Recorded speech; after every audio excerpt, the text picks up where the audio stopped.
Welcome to week 1 of Home Run Life. In the message, Phil Tagg began by asking the question, what constitutes a home run life? He said that it can really be summarized in 4 elements: success, stability, self-respect, and significance. These are the things that everyone longs for deep down, but what very few people actually achieve. The reason so many of us struggle to achieve these things is because many of us don't know the rules of the game. What we mean by this is that when it comes to most things in life, we tend to move from dependence to independence. For example, a child growing up. The problem is that we often think that is how it works in our spiritual lives too, but it isn't. See, in our spiritual lives, we need to move into more and more dependence on God. What this means is that we've been living our spiritual lives backwards. Phil read Romans 12:1 and 2, which tells us that we shouldn't copy the behavior of the world, but we should let God transform us into new people by changing the way we think. In other words, don't copy the world's pattern, copy God's pattern. To illustrate this series is using the metaphor of baseball because it helps us visualize God's pattern for life. Here's how it works. Home plate is where you connect with God. Everything starts and ends here. This is where we win with God. It's also where we find the first of the 4 elements of a home run life: significance.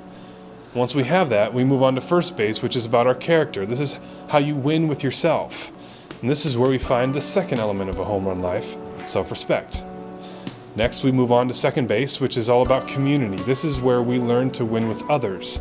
It's where we learn to obey Jesus when he said, love your neighbor as yourself. And this is also where we find the next part of a home run life, which is stability. Third base is all about competence. This is where we win with results.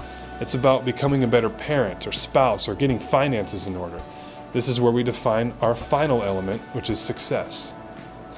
But we can't end it on third base.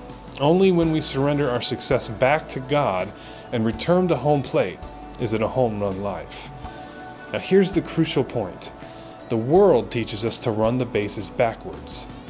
The world wants to win results first, then win with others, then win with ourselves, and if we have a little time left over, maybe we'll try to squeeze God in there too.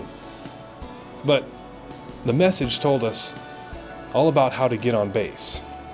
Many of us get thrown out on our way to first, just like in real baseball. See, this happens when we lose the battle for our character, and things like integrity and purity and honesty. So Phil gave us 3 ways to make sure that we get to first base. Number 1, live for truth. God's word shows us how to live.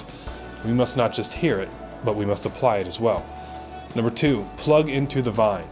Jesus says that he is the vine and we are the branches.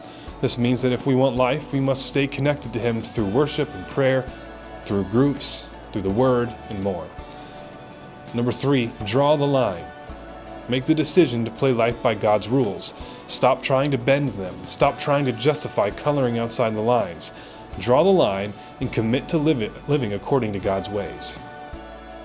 So that wraps up our review of the sermon.